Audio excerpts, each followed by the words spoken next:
Abud, Renata, primeiro, super obrigado. Eu sei que Imagina. tanto vocês quanto os clientes não estão mais suportando lives, mas eu sei que eu insisti com meus clientes porque eu particularmente gosto muito de você, Abud, gosto muito do teu trabalho, desde que a gente trabalhou junto em 1814, aproximadamente, no Votorantim. O trabalho que vocês estão fazendo na Persevera, nos fundos, sobretudo no Compass que a gente usa, achei que está indo muito bem. A gente já era usuário de vocês e agora eu brinco que o melhor gestor se demonstra na crise, né? Como a gente se vê como a turma se comporta. Na última conversa que a gente teve, fazendo a introdução, depois jogando a bola para o Rudney falar algumas coisas, a gente teve em novembro ou dezembro junto, ou fevereiro, não me lembro, o último período vivo que que todos estavam. E você tinha uma visão bem dura, achava que o PIB estava errado, o crescimento. Eu imagino que você não estava pensando nesse nível de pandemia, mas de Não. alguma forma você estava posicionado numa situação que te deixou bastante favorável a atravessar esse mar aí revolto. Vou passar a bola para o Rudney, se quiser falar alguma coisa. E obrigado de novo, Renata. Obrigado, Abud. Boa tarde, Abud. Boa tarde, Renata, mais uma vez. Eu agradeço também, em nome da Tauari, dos nossos clientes e amigos que sempre estão com a gente nessas lives, acompanhando esse tempo que hoje está meio nublado aqui em São Paulo, mas é bom, né? Estamos em casa, não precisa ficar saindo tanto. Dá para curtir, então, essa live. E gostaria, por gentileza, Abud, que você falasse um pouquinho da Persevera, apesar desse tempo curto que vocês têm no mercado. Eu já te conheço de antes, de Bradesco aí, mas gostaria que você falasse um pouquinho e desses produtos que, inclusive, o Juliano citou, o Compass, por exemplo, e essa sua estratégia, ou a estratégia da casa que vocês estão fazendo com relação a levar adiante um fundo, uma boa gestão, numa pandemia ou pós-pandemia, se é que a gente está conseguindo sair dela, por favor. Claro. Então, primeiramente, muito obrigado pelo convite, é um prazer. Obrigado pela confiança, pela parceria. Estamos sempre disponíveis aqui a trocar ideia e a mostrar o que a gente está fazendo e esclarecer dúvidas. É assim que a gente vai construindo uma relação de confiança ao longo do tempo, né? A Persevera, de fato, ela é relativamente nova, ela é uma gestora independente focada exclusivamente em fundos multimercados. Começamos em 2018, então esse é o nosso terceiro ano incompleto, um pedacinho de 2018, 2019, agora um pedacinho de 2020. Mas eu gosto de falar que é uma empresa nova tocada por macacos velhos, né? Então, todo mundo da Persevera já trabalha no mercado financeiro e especialmente no mercado de fundos há 20, 25, 30 anos. É o que nós sabemos fazer, é o que nós fazemos a vida inteira, minha carreira inteira foi isso. É uma equipe que trabalha junto há muitos e muitos anos, né? Principalmente advindos do HSBC. Eu fui diretor de investimentos um pouquinho depois de trabalhar, um pouquinho antes, mas depois um pouquinho depois de novo de trabalhar com o Juliano no Votorantim. Eu trabalhei por 2 vezes diferentes no HSBC, com equipes muito boas. Da última vez eu era diretor de investimentos para a América Latina da gestora do HSBC, Brasil, México e Argentina. E o coração da Persevera nasceu ali, né? Já era este grupo, já era esta filosofia de investimentos, esse processo, essas crenças. E depois, quando a HSBC vendeu a operação no Brasil, nós fomos comprados pelo Bradesco. Lá eu reencontrei alguns amigos, como o Marcelo Sagai, que também trabalhou com o Juliano. E eu tive o desafio de remontar a equipe de multimercados, a área de multimercados do Bradesco, que nunca tinha ido muito bem. E foram anos sensacionais. Nós somos o melhor fundo do Brasil naqueles 2 anos ali, 2016 e 2017, uma performance muito boa, e isso nos deu um empurrãozinho para tomar coragem, sair e montar a Persevera com aquela equipe, com aquela mesma estrutura. O que a gente acreditava e tem dado muito certo, né? A gente acreditava que no Brasil os multimercados são fundos muito tradicionais, bons gestores. Eu sou um grande fã, por exemplo, do Luiz Stuberger, do Fundo Verde, né, que na época era Reding Grifo, Meu primeiro emprego foi na Redding Griffin. Então, o Brasil tem bons gestores de multimercados, muito corajosos, muito tradicionais, muito inteligentes. Mas a gente acreditava que o tipo de fundo multimercados que funcionou por 20 anos no Brasil não funcionaria tão bem olhando para os próximos 20 anos. Porque os multimercados no Brasil, apesar de chamarem multimercados, eram quase que fundos de um mercado só. Eram muito fundos de juros, né? Juros de moeda, uma coisinha, outra aqui, em bolsa, mas eram muito, 90% do risco desses fundos vinha do mercado de juros. Não de todos, mas da maioria.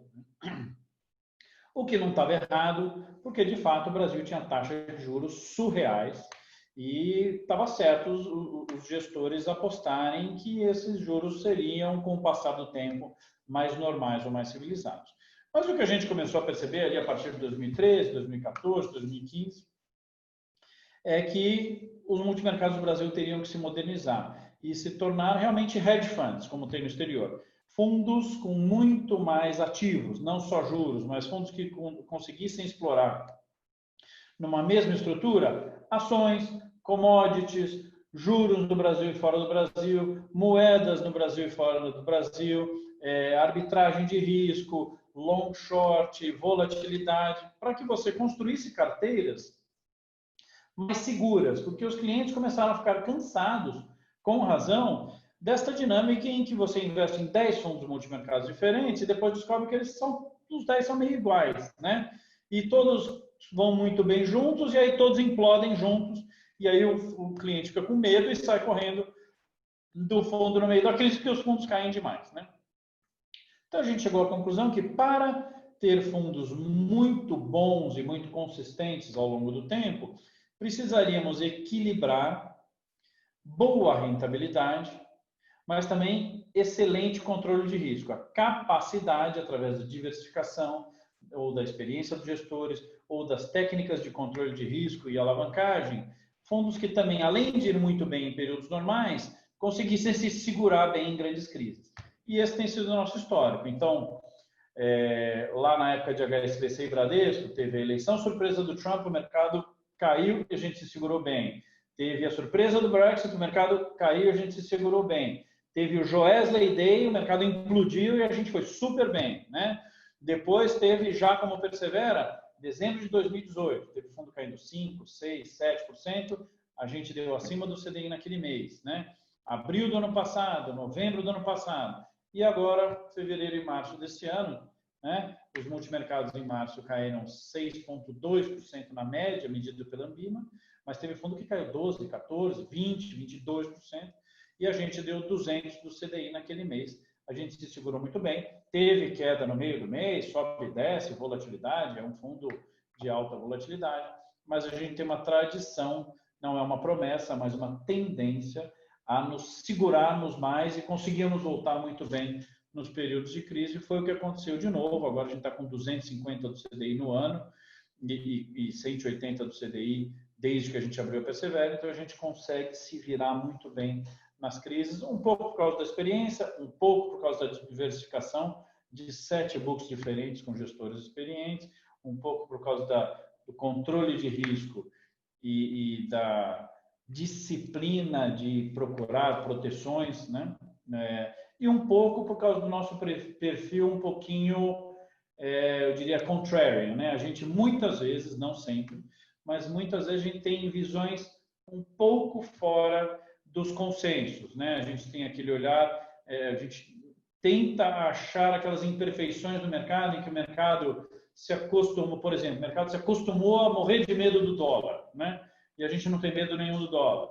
O mercado se acostumou a achar que não dá para cortar juros quando você tem um déficit fiscal crescente e dá para fazer isso. Enfim, algumas visões que são bem fora do consenso e que aí nos ajudam a ter posições interessantes que, né, com bom risco de retorno para o cliente.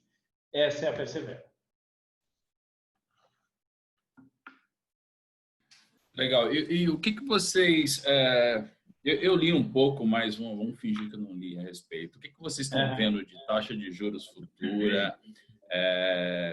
Você fez uma aposta lá atrás que muita gente chegou e falou assim, não é possível. E foi muito chegando a isso.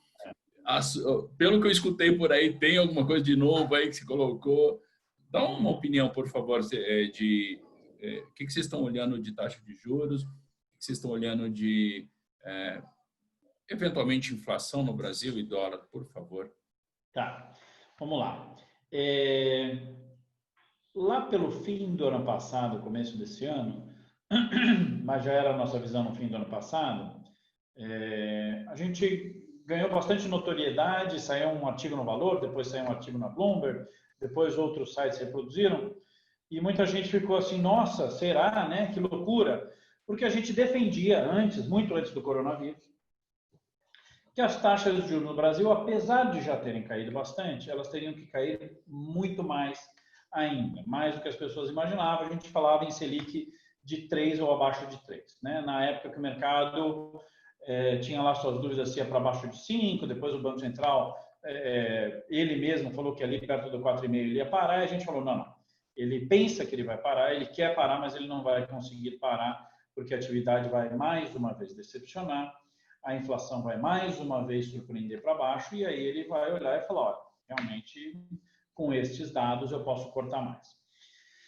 Parece que é uma visão muito fora dos padrões, mas, na verdade, ela só é mais um capítulo de uma longa novela desde 2015. Desde 2015, a gente tem uma visão bem diferente do mercado sobre 3 variáveis, né? PIB, crescimento econômico, inflação e juros. Por quê? Porque em 2015 a gente chegou à conclusão de que o Brasil não estava entrando em uma recessão cíclica normal. O Brasil estava entrando numa recessão de balanços, né? Recessões cíclicas são recessões amenas. O país cresce muito durante um tempo, gera pressão inflacionária, o Banco Central sobe juros, desaquece a economia, gera um pouco de desemprego, aí a inflação cai, aí você volta a subir, né? Normal. Recessão é sempre chatinho, mas tem recessões e recessões, essas são normais. De vez em quando, ou de vez em nunca, a cada 40 anos, 80 anos, enfim, né? Você vive uma recessão de balanços, que é algo muito mais radical, muito mais dolorido, muito mais longo, que é o quê? Se durante um tempo muito longo você exagera no consumo, no investimento baseado em empréstimos, né? Quando vem a recessão, ela não é uma recessão amena, ela é uma implosão. Por quê? Porque durante 10 anos, os brasileiros de 2003, 2004 até 2014 se apaixonaram pelo consumo alavancado, né? O país foi melhorando, a taxa de juros foi caindo, as pessoas foram ganhando uma renda melhor, um desemprego um pouco menor, tendo acesso ao sistema bancário, e aí o crédito sobre o PIB do Brasil pulou de 20% do PIB para 60% do PIB. Ou seja, nós nos lambuzamos de consumir. Todo mundo, empresas pequenas, médias, grandes, o próprio governo, as pessoas físicas, né? Todo mundo queria pegar empréstimo, comprar mais um carro, pegar empréstimo, comprar mais um iPhone, pegar empréstimo, comprar mais uma televisão, comprar empréstimo, fazer mais uma viagem, comprar mais um apartamento, né?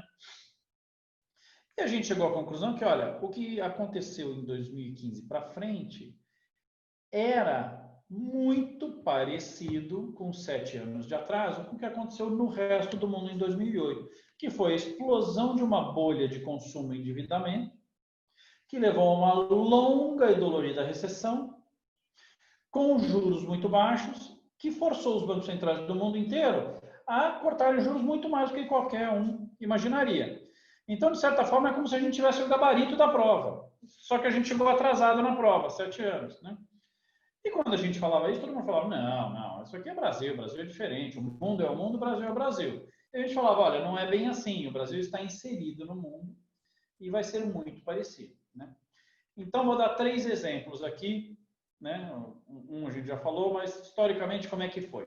Lá em 2016, estávamos ali juntando HSBC e Bradesco, a taxa de juros tinha subido até 14, estava começando a cair, e o Banco Central perguntou para o mercado, né? Ele mandou uns questionários para os investidores, então, até onde vocês acham que dá para cair? No jargão econômico qual é a taxa terminal desse ciclo de juros? Até onde dá para cortar juros, né? E o mercado respondeu, olha, dá para cair de 14 até 11, mais ou menos, 10,5, abaixo disso é difícil vir.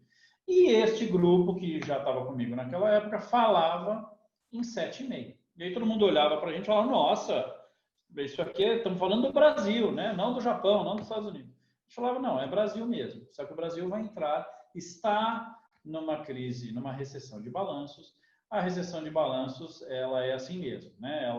O PIB cresce muito menos do que você espera, a inflação cai muito mais do que você espera e os juros têm que cair muito mais do que você espera. E acertamos. Os juros, de fato, não foram nem para 7,5%, foram para 6,5%. Né? Aí, em 2018, quando a gente inaugurou a Persevera, lançou o fundo e tal, nossa primeira carta mensal desafiava o novo consenso de mercado.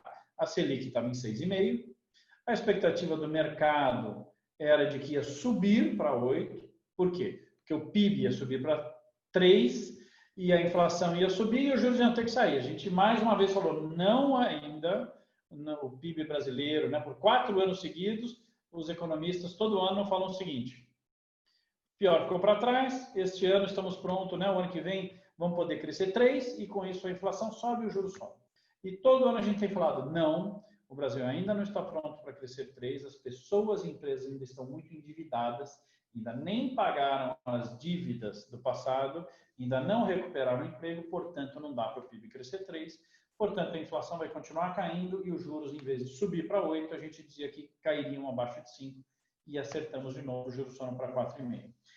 E no final do ano passado, parecido, o mercado falou a mesma coisa, 2020 é o ano do crescimento, o PIB vai crescer 2,8%, 2,7%, e aí a inflação vai subir, os juros vão subir, e a gente falou, não, é mais um capítulo da mesma novela, o PIB não vai crescer mais do que 1%, a inflação vai cair para baixo de 3%, e, portanto, o Banco Central, que hoje não vê espaço para cair juros, ele vai ver espaço, como foi nos outros anos, para mudar de ideia e cair os juros.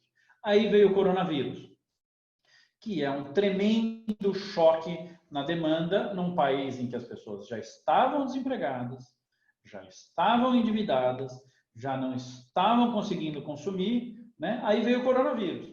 Aí a gente mudou mais uma vez a nossa projeção e agora a gente efetivamente acha que o Banco Central vai ter que cortar a taxa de juros no Brasil para 0, para perto de 0. Não sei se 0, mas muito perto de 0, talvez 0, né? Se eu estivesse no Banco Central, eu já tinha cortado essa taxa de juros para 0. O Brasil precisará desesperadamente de impulso monetário. Maior ainda do que o Banco Central já deu. O Banco Central já cortou os juros mais um pouco, né?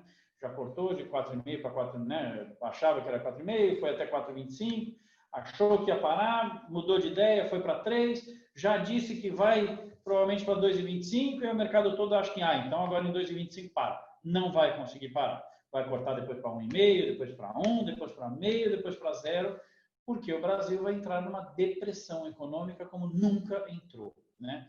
É bem possível que o PIB no Brasil, desculpa ser o portador de más notícias, mas a gente realmente acha que as quarentenas todas decididas no mundo para você conseguir debelar o coronavírus vão trazer para um país que já estava com baixa capacidade de crescimento, ainda estava digerindo as suas dívidas e exageros do passado, um nível de queda de atividade e de desemprego muito assustadores, né?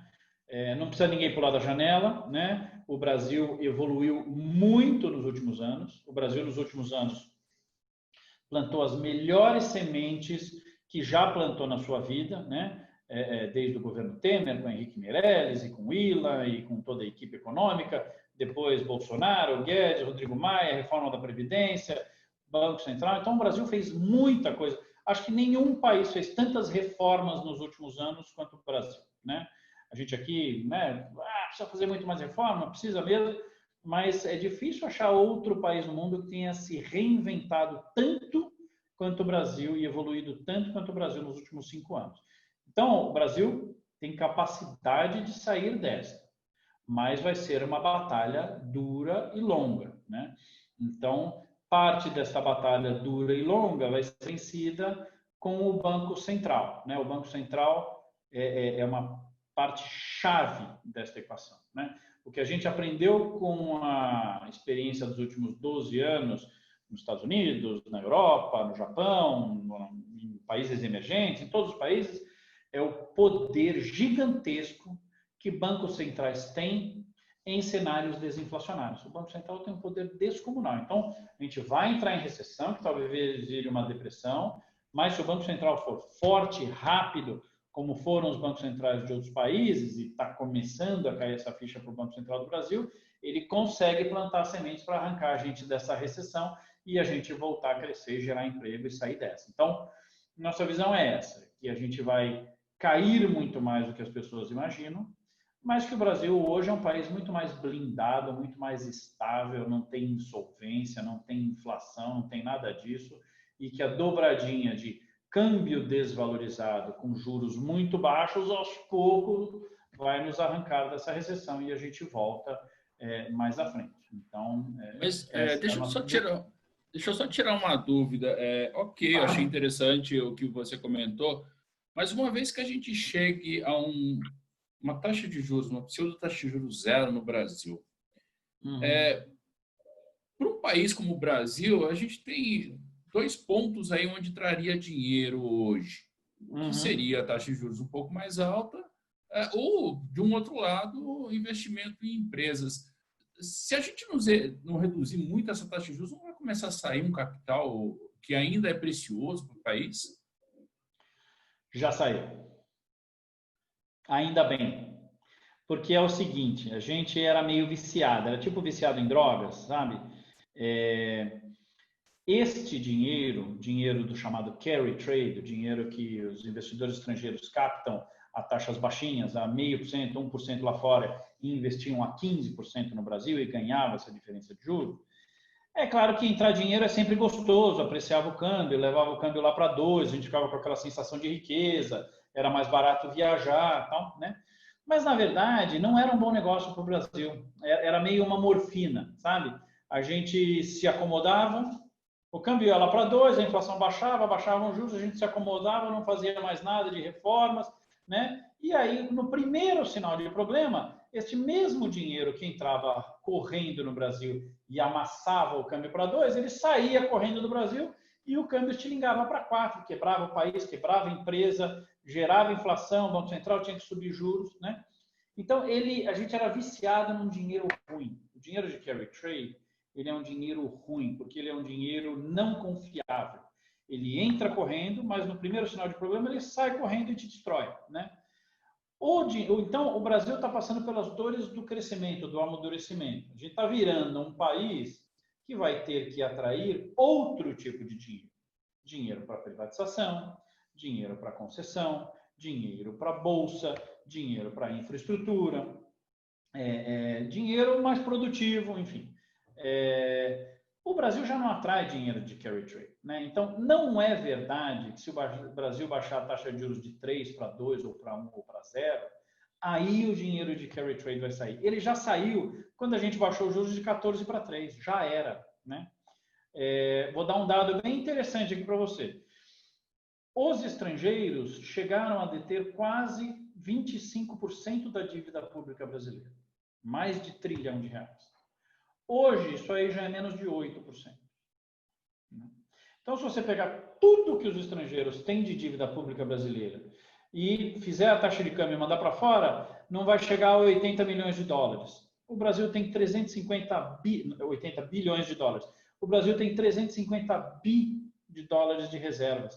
Ou seja, o grosso já saiu, o estrangeiro já saiu do Brasil. Então, a gente não concorda muito com essa sensibilidade toda. Vamos comparar 2 mundos, né? O mundo da taxa de juros que caiu de 14 para 3, esse é o grosso. Agora cair para 3, de 3 para 2 ou de 2 para 1, né? O estrangeiro não vai falar, agora eu não vou mais investir no Brasil. Ele já não investe no Brasil nisso. Ele investe no Brasil em outras coisas, né? Então, a gente não concorda com essa visão, né? Nem de que, puxa, se os juros forem de 3 para 2, aí sai um infinito de dinheiro do Brasil e o câmbio vai para 8. Não tem nada disso. O câmbio já chegou a 6, agora voltou para 5, por causa disso. Já foi. A gente está olhando pelo retrovisor, né? Olhando para frente, esse ajuste já foi feito no Brasil. Isso é bom. A gente já se livrou daquele vício que a gente tinha nesse dinheiro de má qualidade, né? Ao longo do tempo, a gente precisa sim voltar a crescer. Por isso é importante baixar mais os juros, porque essa é uma outra concepção um pouquinho torta. a gente se acostumou a achar que o que define o câmbio é o diferencial de juros, né? O que define o câmbio é um monte de coisas diferentes e vai mudando ao longo do tempo. Quando o Brasil era um país muito mais problemático, de fato, ele precisava manter taxas de juros muito altas para atrair dinheiro. Hoje, o Brasil é um país muito mais estável, né? Muito mais longe da insolvência, com inflação baixa, com juros mais estáveis, né?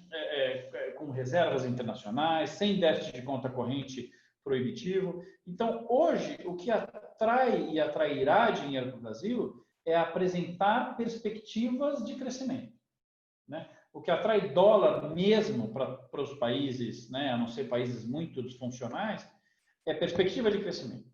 Se o Brasil for solvente e conseguir encomendar a volta do crescimento, você vai ver que vem dólar para cá, né? Não é a taxa de juros. A taxa de juros, hoje em dia, virou uma variável explicativa muito pequenininha no câmbio brasileiro, como não é tão grande assim em muitos outros países. Uma coisa que a gente fala bastante é o seguinte, né? A gente até acabou de lançar a nossa carta mensal e falamos de novo ali, mas a gente já tinha falado em outras oportunidades. Acho que uma das coisas que mudou no Brasil, e o brasileiro, o título da nossa carta que, né, vocês devem ter recebido aí, e os clientes podem entrar ali no www.persevera.com.br, tem uma abinha cartas mensais, tá ali, né? Chama O Brasileiro no Divã. E a gente fala ali que o brasileiro tem que se livrar de alguns fantasmas que ficaram encruados do passado. Muitas coisas já mudaram no Brasil, mas a gente continua assustando com os mesmos fantasmas, né? Um deles é o câmbio. Nada assusta tanto o brasileiro quanto a taxa de câmbio. Quer ver o brasileiro desesperado?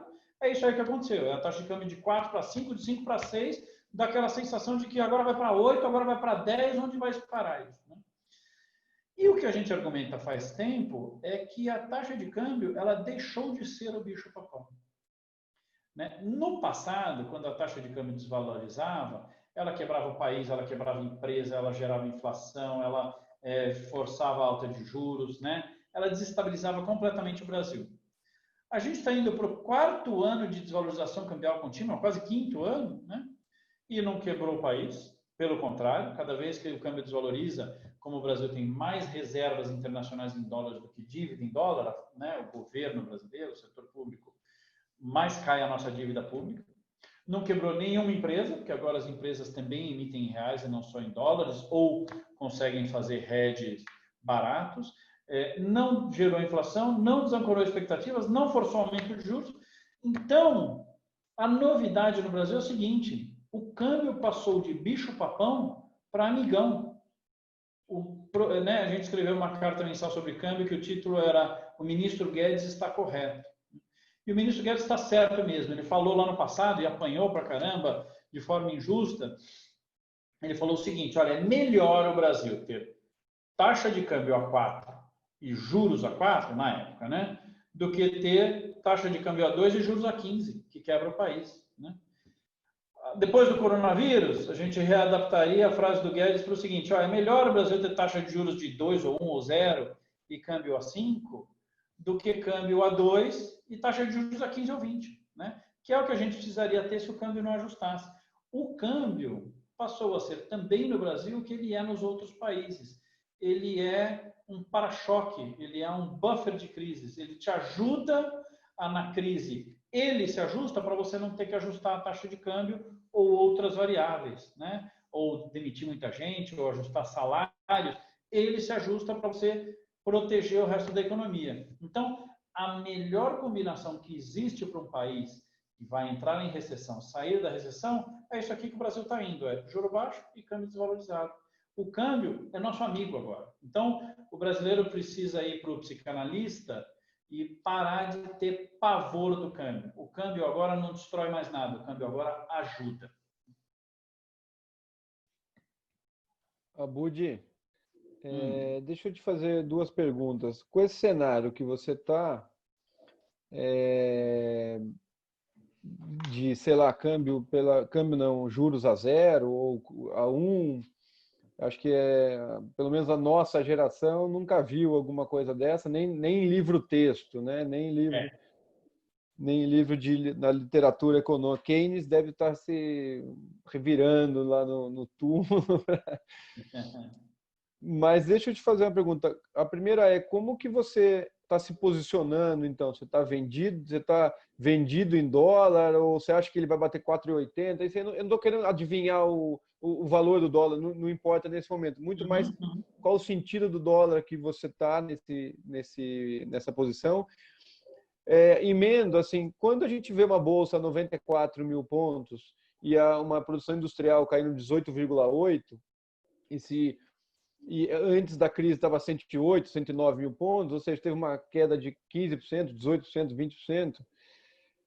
Alguma coisa para mim está errada. Ou a bolsa não valia 110 naquele momento, tinha que valer 130, 140, ou agora não vale 94. Agora me parece muito mais um frenesi de recuperação. Então, eu queria que você falasse como é que estão suas posições em relação à bolsa, a dólar, se você está aplicando lá fora, aqui, queria ouvir um pouco do teu. Tá bom, vamos lá. A gente, como nós somos um fundo mais diversificado, geralmente a gente tem uma série grande de posições. Mas vamos falar destas três, que acho que são as três que geram mais interesse nas pessoas, que de certa forma são as maiores classes de ativos, né? Então, juros, renda fixa, câmbio e bolsa, né? O nosso preferido no momento é renda fixa, é taxa de juros, né? Por mais que a taxa de juros esteja na mínima histórica no Brasil, a hora que você olha para a curva de juros, você ainda tem lá um título de pouco mais de 4 anos, pagando quase 6% ao ano, num país que daqui a pouco vai ter taxa de juros de 1%, né? Então, você carregar um título a 6% ao ano, título público do governo federal, sem risco de crédito, não tão longo assim, 3, 4 anos, tal, a 4,5%, 5%, 6%, né? É muito bom, né? Sem falar que, provavelmente, se a taxa de juros continuar caindo mesmo como a gente acha e a curva começar a desempinar como a gente acha, você antecipa esse ganho para o investidor de renda fixa, porque o mercado reprecifica, com juros menores, o valor presente da sua renda fixa sobe. Então, é muito possível que o investidor de renda fixa tradicional, né, de taxa de juros, aí, um título pré-fixado de 3, 4, 5 anos, ganhe 12, 15, 20% nos próximos 12 meses, com baixíssimo risco, num país que não vai ter inflação, com juros muito baixos, né? Então, a renda fixa parece o melhor risco-retorno da atualidade. Tem gente que não acha isso, a gente certamente acha isso, né? Então, a gente está bastante aplicado em taxa de juros curtas e médias e cada vez alongando um pouquinho mais, né? Porque acho que as longas também vão ser boas, né? As longas no curto prazo ficam muito no sobe e desce, porque a turma tem um tremendo longo medo de desancoragem fiscal e aí pede prêmio no longo, mas a gente acha que este risco fiscal percebido hoje é exagerado, que o risco fiscal real do Brasil hoje é muito menor do que as pessoas têm medo e muito menor do que já foi no passado. Então, hoje a gente gosta de taxa de juros nominais entre 2 e 5 anos, né? E olhando para frente a gente vai alongar mais ainda. A gente também gosta das NTNBs, mas a gente gosta mais dos juros pré-fixados nominais. Geralmente, nesse tipo de crise com inflação muito baixa, você ganha mais dinheiro mais rápido nos títulos pré-fixados do que nas NTNBs. As NTNBs também ganham, também estão ganhando, principalmente as mais longas, né? Então, também é um bom investimento. A NTNB longa a 4,20 é um presente, a gente adora esse papel, né? Mas os pré-fixados eu acho que ganham dinheiro mais rápido e mais forte dentro de um fundo, por exemplo, né? O câmbio, a gente usou muito bem o câmbio como hedge das posições de renda fixa, ali entre o 4,30 e o 5,60, 5,70, a gente pegou esse tempo inteiro comprado, né? E ali no 5,60, 5,70 a gente começou a diminuir e zerou a posição. Ele continuou indo lá para o 5,80, 5,90, 5,95 e depois embicou, né?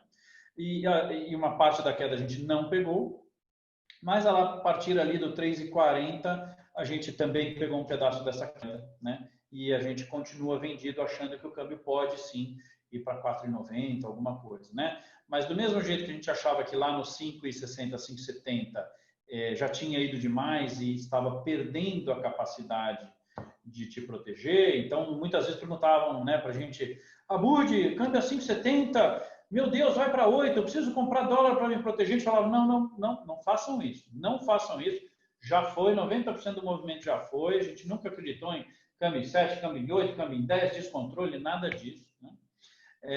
E da mesma forma, agora a gente acha que, olha, ali perto de 5, abaixo de 5, começa a perder um pouco a capacidade de proteção, a gente não acha que o câmbio vai para 4. Então, o câmbio deveria ficar ao redor de 5, ele pipoca lá para 5,60, depois volta para 4,80, mas com o câmbio a 5, o Brasil já tem uma virada muito forte na balança comercial. O superávit na balança comercial do Brasil pula de 30 bi para mais de 50, 60 bi, talvez, né? E a conta corrente do Brasil já passa de um déficit de quase 3% do PIB para 0. Pronto, estabilizou. Então, 5 é um valor de referência. É difícil acertar câmbio, mas regrinha de bolsa, o 5 parece um ponto de equilíbrio. No medão, ele exagera e vai lá para cima. Depois, quando as coisas, né, baixa a poeira, ele volta lá para 4,80, alguma coisa assim. É isso, né? E a Bolsa é uma ótima pergunta que você fez, Juliana, porque a gente tem duas visões diferentes sobre Bolsa, que eu vou explicar aqui, né? Acho que você lembra bem, a gente sempre foi bastante defensor da Bolsa. Nós somos entusiastas da Bolsa e achamos que do mesmo jeito que a renda fixa foi a vedete no Brasil nos últimos 20 anos, nos próximos 20, a Bolsa vai ser o grande negócio no Brasil, né? Sempre vai ter espaço para renda fixa, para moedas, para câmbio, para commodities, para todo tipo de operação, né? Mas a Bolsa, certamente, no Brasil vai passar a ser algo muito mais importante do que era no passado e né, nas posições de pessoas físicas e de gestoras. Tanto que nós, dos 7 books diferentes que a gente tem, 3 são de renda variável, né? A gente tem ações fundamentalistas, a gente tem ações globais top-down e relativo, e a gente tem arbitragem de risco e volatilidade em ações, né? Então, a gente gosta muito de ações. Só que o motivo pelo qual a gente gosta das empresas brasileiras listadas em bolsa é um motivo um pouquinho diferente do que o mercado gostava, né? Alguns motivos são parecidos e um é diferente, né? Todos nós gostávamos da bolsa, por quê? Porque os juros estavam caindo, porque o Brasil estava fazendo reformas, virando um país mais normal, mais funcional, né? Mais sério, equipe econômica boa.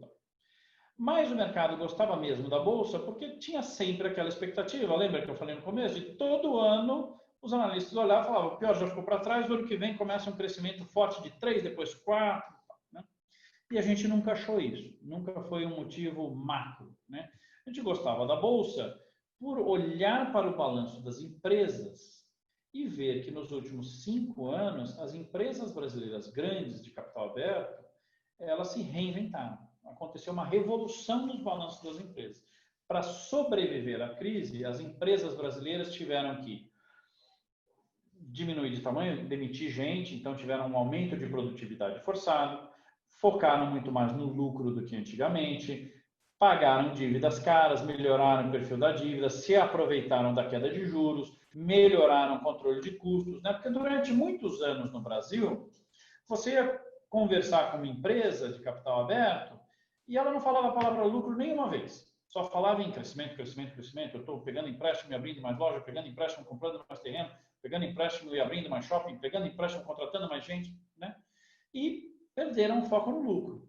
E agora, nos últimos anos, não. O foco é total no lucro, controle de custo, melhoria de margem e tal, né?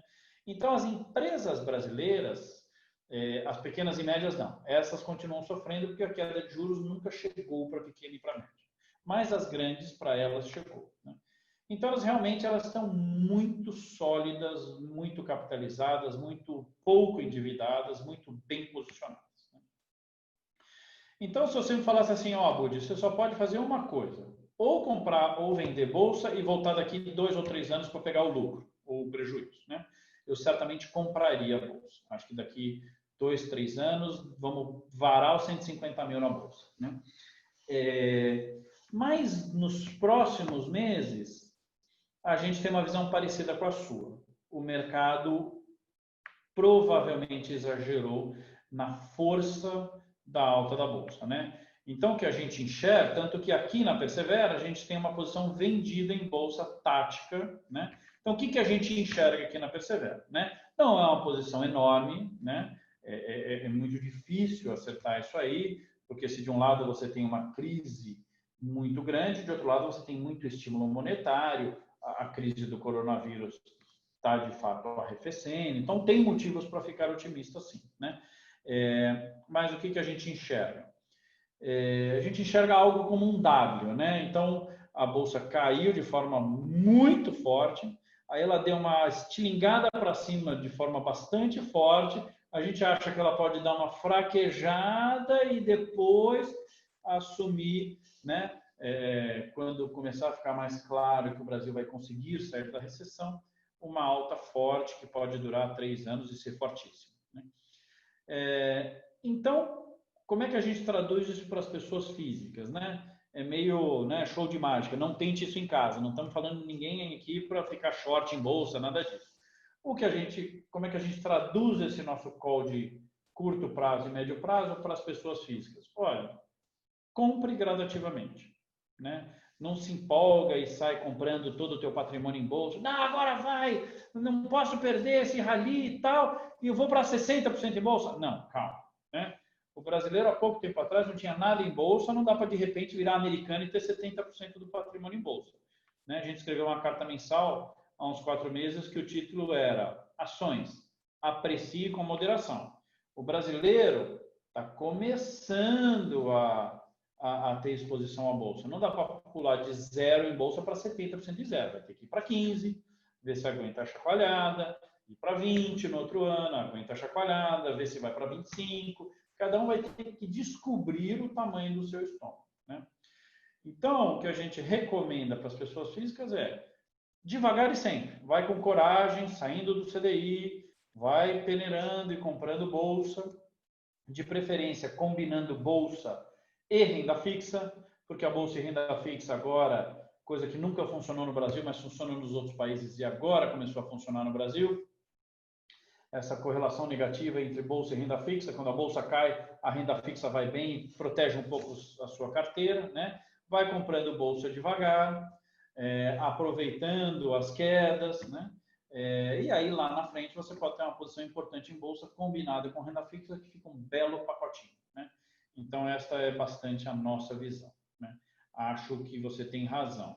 Quando eu olho a bolsa a 94 mil e a gente tem uma perspectiva aqui de PIB caindo 8, 9, até 10%, desemprego chegando a quase 20%, por mais que as empresas brasileiras estejam muito bem posicionadas, elas precisam ter para quem vender. Se está todo mundo desempregado, para quem que elas vão vender os produtos, né?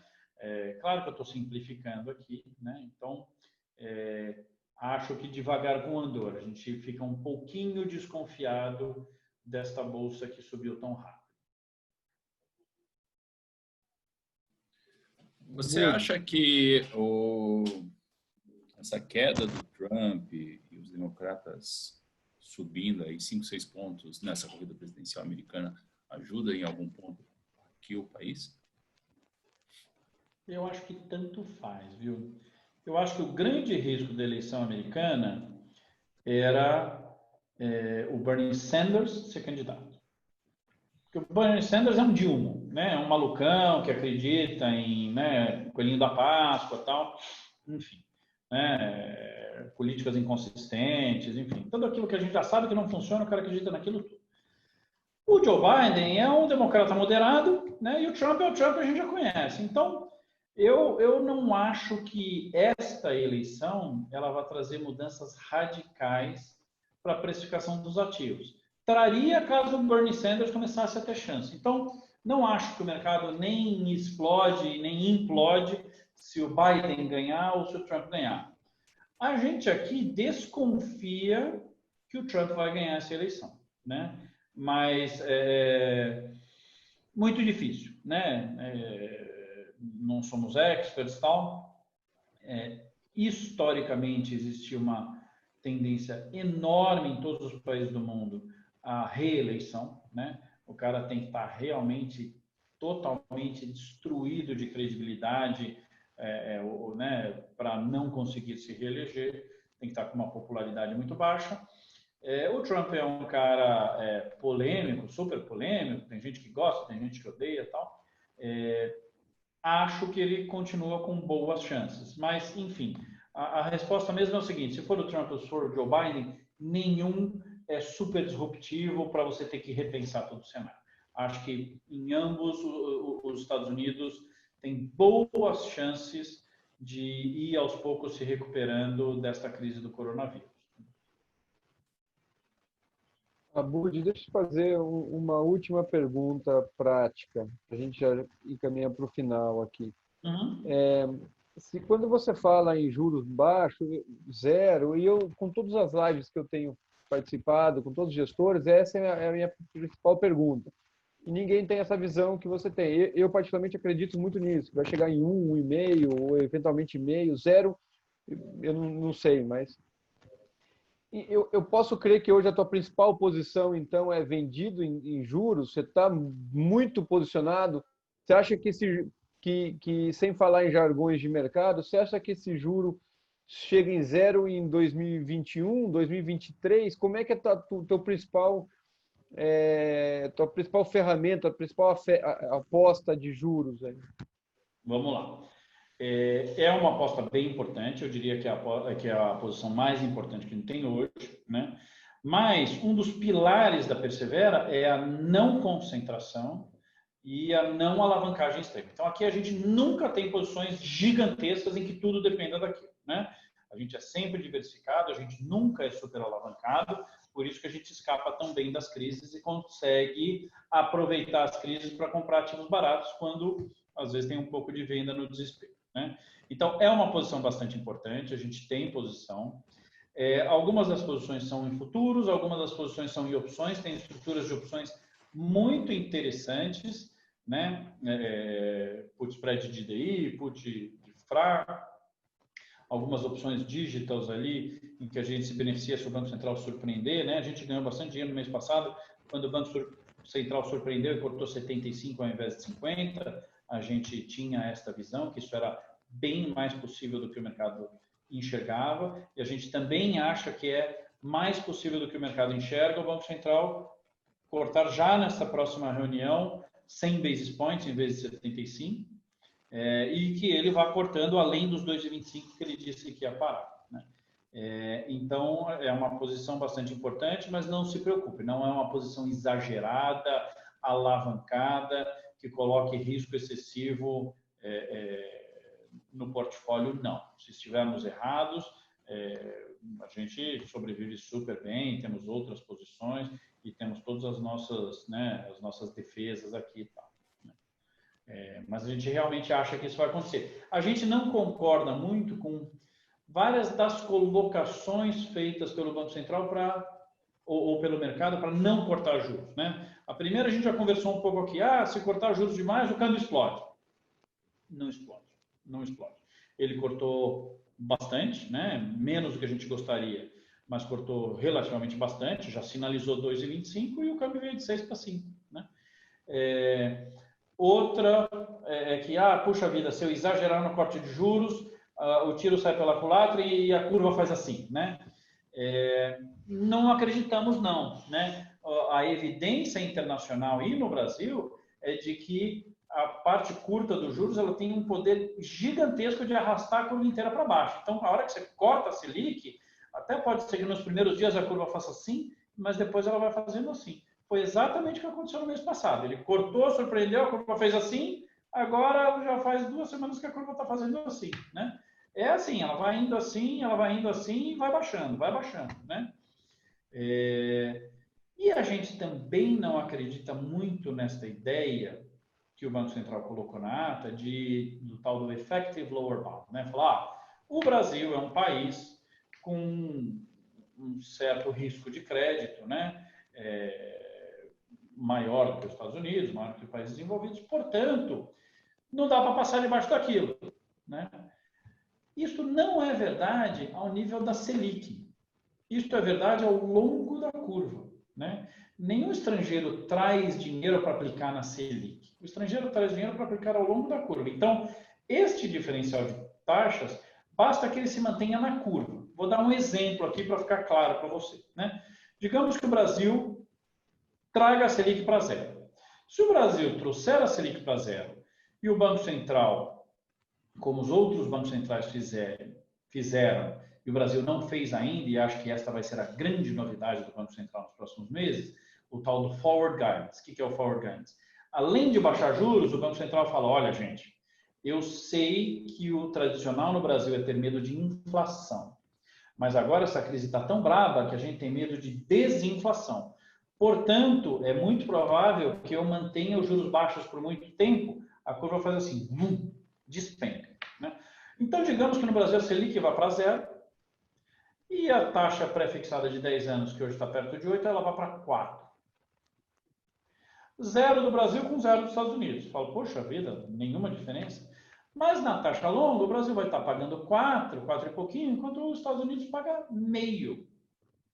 Este diferencial de juros, ele meio que paga esse diferencial de risco. Então, o Banco Central não precisa deixar de cortar juros Selic, os juros de curto prazo. A curva se encarrega de ter uma certa inclinação que vai remunerar os investidores ao longo da curva. Então, o Banco Central tem licença para matar na Selic. Não tem essa história de, não, na Selic também tem que ser pelo menos 2 pontos acima dos Estados Unidos. Não tem isso, não tem isso. O mercado se encarrega de fazer com que esse diferencial, ao longo da curva, 2 pontos percentuais na curva de 5 anos, 3, 4 pontos percentuais na curva de 10 anos, e ali fica precificado, né, o diferencial de risco do país. Não precisa ser na Selic, não. Então, a gente não concorda com quase nenhum dos argumentos contra o corte de juros. O Brasil vai precisar de corte de juros. Não tem outro instrumento. Abud, não sei se o Rudinei tem, cara, muito obrigado. Obrigado pelo teu tempo, Renata. Muito obrigado. Eu daria para ficar falando muito mais tempo aqui. Eu gosto sempre de ouvir o Abud. Além de um cara bacana, é um ultra competente. O time que está aí eu gosto muito. Transmita um abraço ao Sagai, todo o pessoal do ex-Votorantim aí. Então, Abud, obrigado. A gente continua usando o fundo de vocês, sobretudo agora com essa visão que você tem, já tinha e continua tendo, é uma visão bastante diferenciada da média do mercado. E acho que é importante para a gente ter uma composição de carteira que tenha essas visões distintas, senão todo mundo caminha para o mesmo lado, eu só teria um fundo. Senão eu acabaria não tendo. O Markowitz não teria nem escrito a sua teoria de carteiras. Então, assim, eu fico muito tranquilo em indicar a vocês. A gente tem um princípio lá, você já me conhece um pouco, a gente só faz aplicações em fundos que a gente minimamente conhece, os gestores têm uma porta para bater e vocês estão sempre de portas abertas para a gente. Super obrigado. Renata, obrigada, Juliana. Obrigado. Imagina, obrigada a vocês pela oportunidade.